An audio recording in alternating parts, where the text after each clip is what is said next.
insufficient. We can make the dollar the most attractive currency by continuing to have the rule of law. You can always print money to do that. I suppose it would diminish our status as the reserve currency.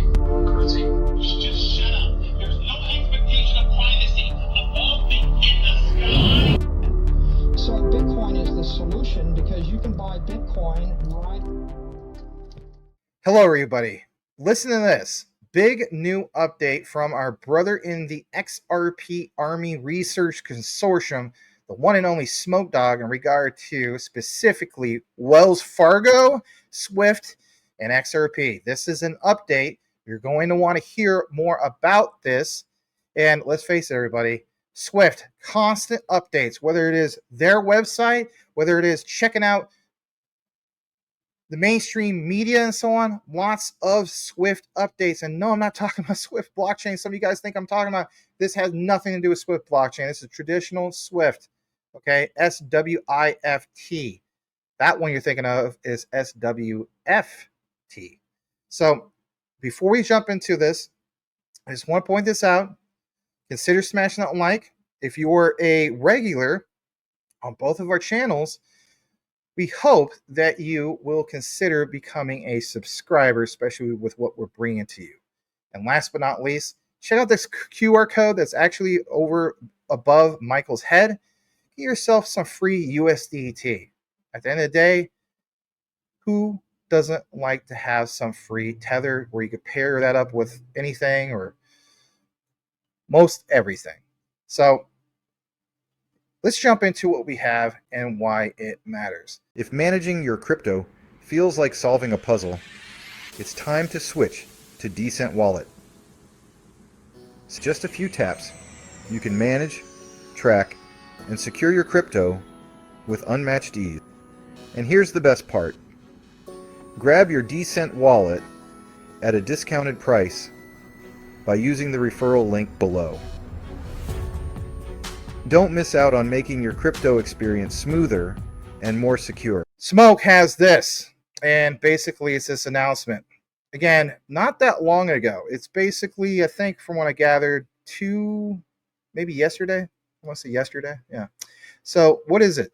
Well, as it comes across your screen, there's a person that said, for example, this is only just Chainlink. And I think Chainlink is awesome, by the way. And of course, I'll play this little clip at the end, which shout out to Rue Black. I played it on his channel and also my channel, where it shows literally Brad Garlinghouse and Sergey Nazarov were the only two at a Whitehouse briefing, lunch briefing. They're at the very, very end of the table. The only two. There was no other cryptocurrency bigwigs invited, just those two. So again, I do want to recognize Chainlink. I think it's solid. Definitely deserves its flowers. But look at this, because when Smoke responds to certain things, well, he backs it up with the receipts. So originally this argument, if you want to call it one, was stated about the whole thing of, yeah, we have this whole thing of Chainlink and so on. Well, hey, everybody for the most part knows about SWIFT and Chainlink. We've been there and done that. But Smoke is basically like, hey, hold my beer. It's you, McMuffin. Give me the bull. Because the way he looks at it is, Wells Fargo is in fact looking at this area using Ripple. Our technology allows fiat and cryptocurrencies to exist in parallel. This comes directly, of course, from the SWIFT site. The SWIFT site. Right, Scott. Okay? Is it just on the mobile version? I think the answer is yes, because when I try to view it on the desktop version, I didn't quite see it. But when I got more into the mobile, guess what? Smoke is right. Here is what we have. And as we blow this up on the other screen it's a little bit bigger for you guys, it says specifically, like was mentioned, it says the panel moved towards its conclusion by discussing the blockchain in detail, if banks can leverage this technology and how. Yes, banks can use the ledger model, said an audience member. Why not? But whether they will or not is another matter. Wells Fargo is looking at this area using Ripple, says it right there.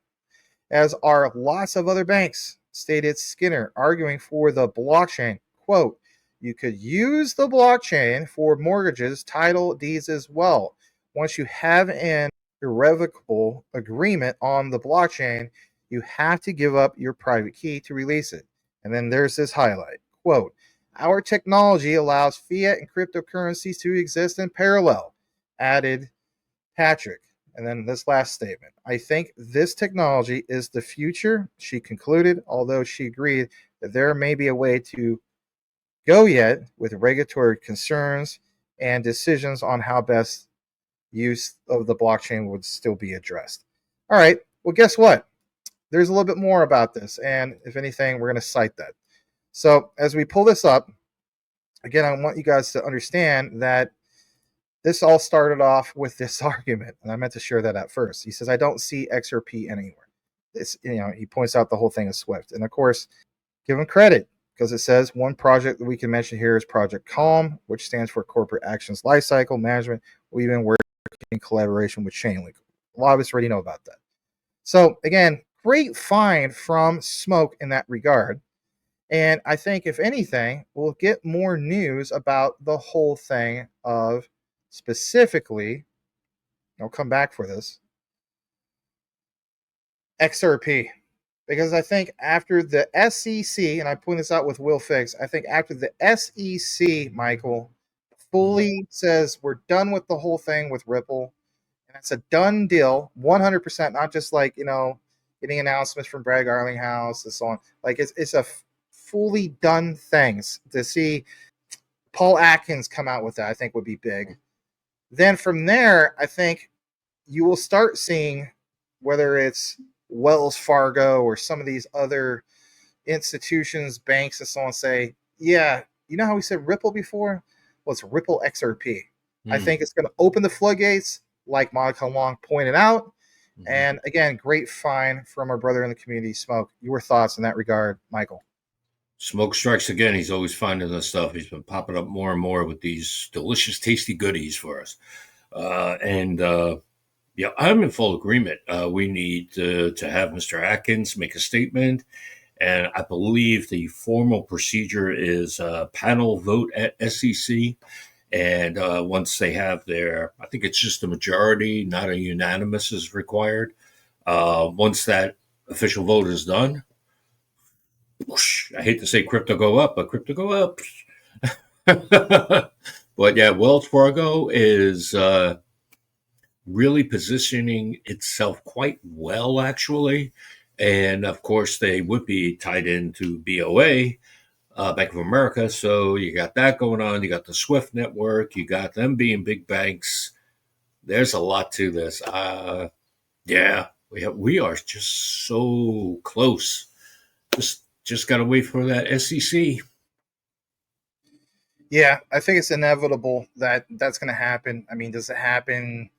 Who knows? Maybe by the time of FedWire implementation of ISO 222, does it happen then? Does it happen when Trump hopefully signs off on some of these things by August, as mentioned before, as far as regulations? Is it literally the legislators? We're going to see how it all comes together. But whatever the case be, it seems like all this is a ticking time bomb of some. Well, for the most part, excuse me. Right. I want to jump over to this. A lot of you guys have already seen this.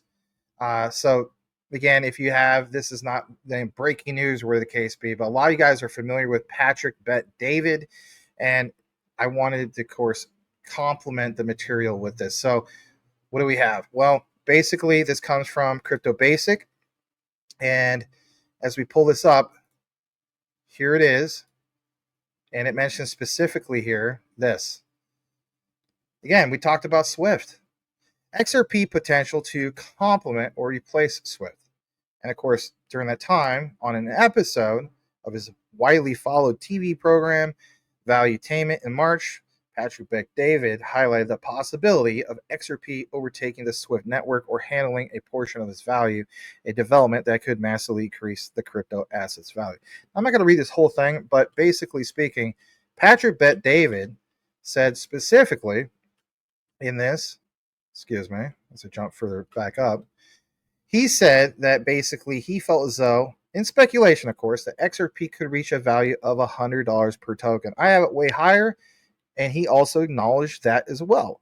Not me, of course, but he acknowledged that some analysts also believe the crypto asset could soar to 1,000 or more, where it fully displaces SWIFT. I mean, Patrick Bet-David, he's quite the entrepreneur to say the least, but that's interesting. Well, what do we have in regard to literally his brief interview? Well, I want to give a shout out to Valuetainment Short Clips, which of course is his platform. Patrick Bet-David talks about this in his short. And if anything, listen to this because you might have missed this. Shout out to all the other platforms that already share this, especially about a month ago. But again, some of you guys, right? You get the news when you get it. Take a look into this. We'll jump back and get some closing comments from Michael Golpe. Here we go. This is like a digital Fort Knox for digital gold. So And this is something you believe in? 100%, yeah. Okay. And the whole community believes in Very good. And I made the promise, right? it. Absolutely. The CEO of Ripple, Brad, coming out there kind of talking, and people are saying, hey, we ought to look at this. What if the case gets dropped? What if that doesn't happen? Gary Gensler's no longer there. Gary Gensler was not a big fan of Ripple. There's all these videos that we've seen behind closed doors on what's going on. Here's all I'm saying. Just so you know you're watching this, let me confuse you a little bit. I own way more Bitcoin than I do Ripple. I own very little Ripple. I don't want this thing to be an endorsement of Ripple. For whatever I own of Bitcoin, I own 1/10 of it in Ripple, just to make things. Ethereum, I own 3 times Ethereum than I do of Ripple. I'm just looking at it on what direction it's going to go. You're killing me, Smalls. That last statement about what Patrick Bet-David stated about, I'm looking at it from the perspective of where it's going to go. I own way more Ethereum and BTC. I'm thinking to myself, where it's going to go, Mr. David, where it's going to go is, in my opinion, innovation has always won in the end. Forget the whole talk of cryptocurrency. Innovation always wins. Hence the .com era. Hence, for example, AOL Time Warner. Again, BTC is like, again, the Pony Express of crypto. And even Ethereum, yeah, they're the original battle-tested, supposedly the highest secure smart contract platform out there, right? I think Stellar's going to take the cake moving forward, and XTC and whatnot. And we also know that apparently with the research, as Smoke pointed out, I did this in another video with Will Fix a few days ago, the XRP can do smart contracts too, as of recently. So for me, it's like, yeah, Patrick Bet-David, come on, man. Like, you're representing who? Your old Wall Street system? If anything, on the thumbnail, this is why you guys saw where it says XRP and the ISOs. They don't want you to have it. Now you understand why we're talking about it. Patrick Bet-David, it kind of seems like a hint of it, if anything, especially with that statement at the end. I really love to hear what you got to state about or say about the whole thing, Michael. You gave me a juicy one here. I've been following Patrick, gotta be, gosh, it feels like 10 years. So in crypto world, it's maybe 5 years, but I've been following for a real long time. Yeah, I want to say, yeah, at least 5 years, probably 8. Anyway, that's irrelevant. I'm quickly in my head trying to do the math on exactly what he owns, because let's use a value of BTC at 100,000.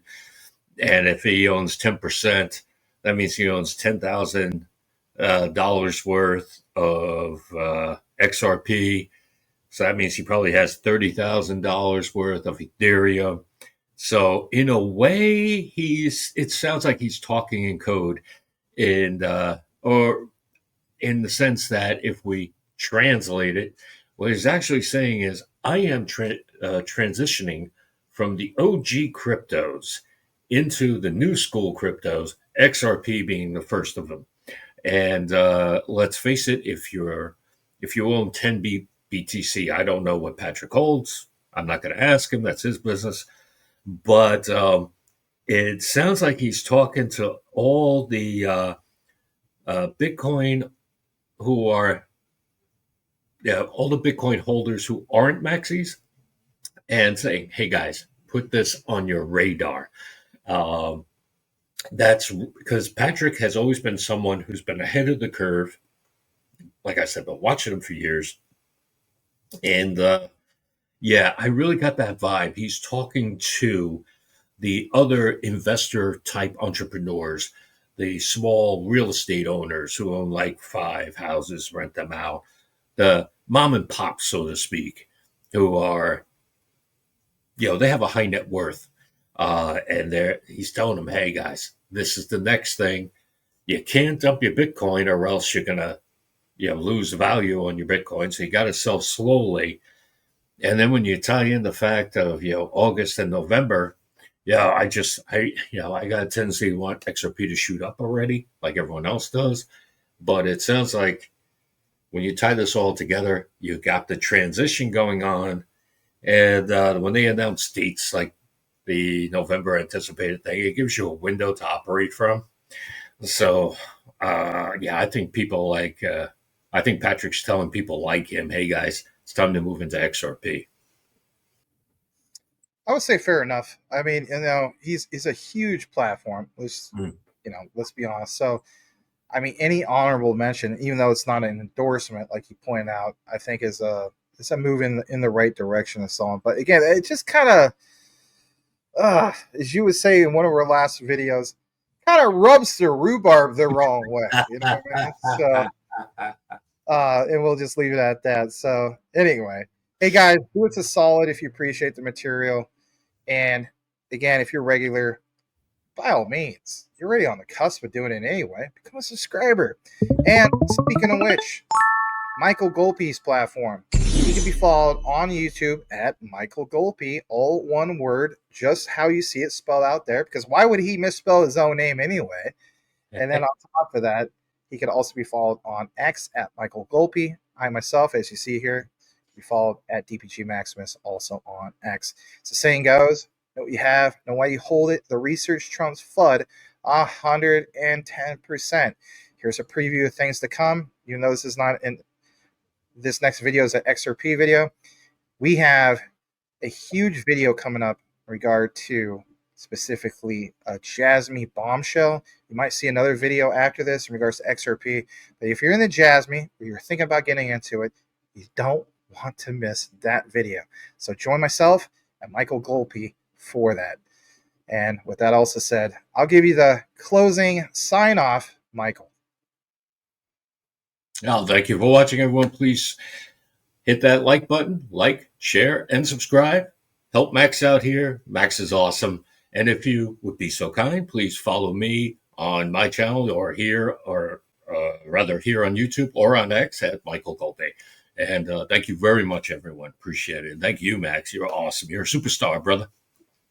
Well, thanks, brother. I'm not quite a superstar, but I do appreciate it. You are to me. Well, thanks for tuning in, everybody. We'll see you on the next one. The U.S. won the internet, and the U.S. should win crypto. So thank you for your leadership on this. Thank you both very much. High IQ individuals around this table. That's what I always say. We need high IQ.